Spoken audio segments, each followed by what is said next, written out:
Give yourself a whole week to write one email, and somehow it takes the whole week. But give yourself 10 minutes before a meeting, and that exact same email is drafted, proofread, and sent before you even sit down. Same words, same inbox, same you. When we fall behind like this, our natural reflex is to look at our calendars and assume we simply lack time. We try to wake up earlier or work through lunch, trying to scrape together a few extra hours. But back in 1955, a British naval historian named C. Northcote Parkinson noticed something peculiar that turned that logic inside out. Parkinson was observing government offices. He noticed that these agencies kept hiring more and more staff, yet somehow their actual output was dropping.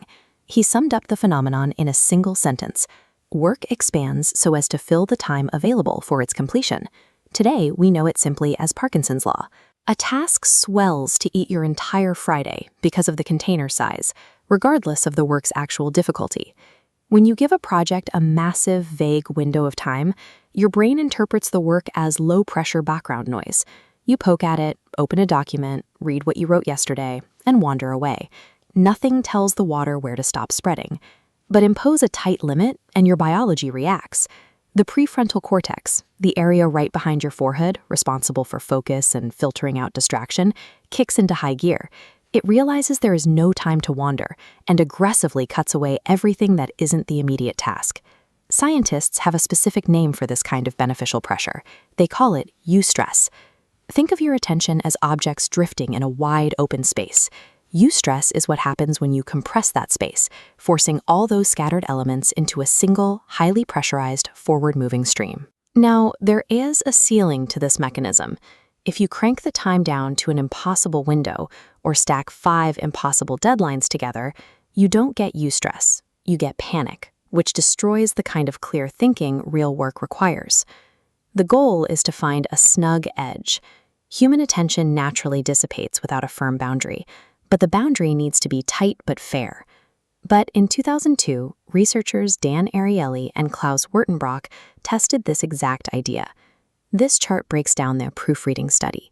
They divided 60 students into 3 groups, one given evenly spaced deadlines by the researchers, one given a single massive deadline at the end, and a third group allowed to set their own schedule entirely.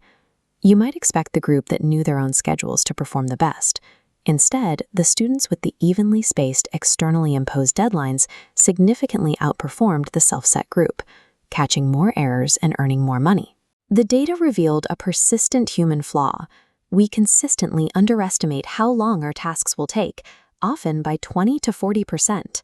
We picture a smooth process with 0 interruptions, so we hand the task a generous block of time to be safe. This generous cushion backfires. Because of Parkinson's law, the task swells to fill the entire block, turning what was meant to be a safety margin into quicksand. Personal intention rarely provides the necessary guardrails. A flexible deadline you can push back is barely a deadline at all. It requires external, rigid structure to actually work. If work naturally swells to consume the time you give it, the fix is straightforward. You have to actively, deliberately choke off the time supply. In productivity circles, this is called timeboxing. You take your honest estimate of how long a report or an email should take, and you deliberately slash that box down to 50 or 70% of its original size. One of the cleanest proofs of this concept came from an Italian student in the late 1980s named Francesco Cirillo. Drowning in his studies and unable to focus, he developed a system that weaponized this exact constraint. He grabbed a kitchen timer, set it for 25 minutes, and promised himself he would work until it rang.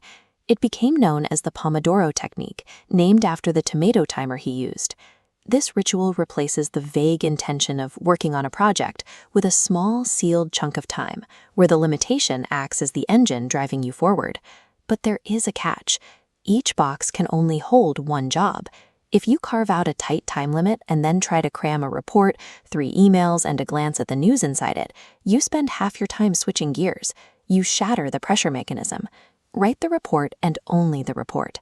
Deliberate, engineered constriction is what strips away the endless second-guessing and forces the brain to just decide. Most of us spend our days hunting for more time. We try to find a secret extra hour hiding in the afternoon. But handing an expanding task more time just gives it a larger room to fill. The real constraint isn't the number of hours on the clock, it's the focus you bring to them. The people who seem to fly through their to-do lists aren't relying on endless willpower, and they aren't working 20 hours a day. They have simply learned how to create strict, immovable external limits. They book the meeting that forces the preparation to be done. So pick one task tomorrow, the one that always seems to swell and eat your entire afternoon. Take your estimate, cut the container in half, start a clock, and stop when it rings. That 2-hour task often turns out to be 30 minutes of output surrounded by 90 minutes of wandering. Shrink the box and you force the focus that sheer willpower never could.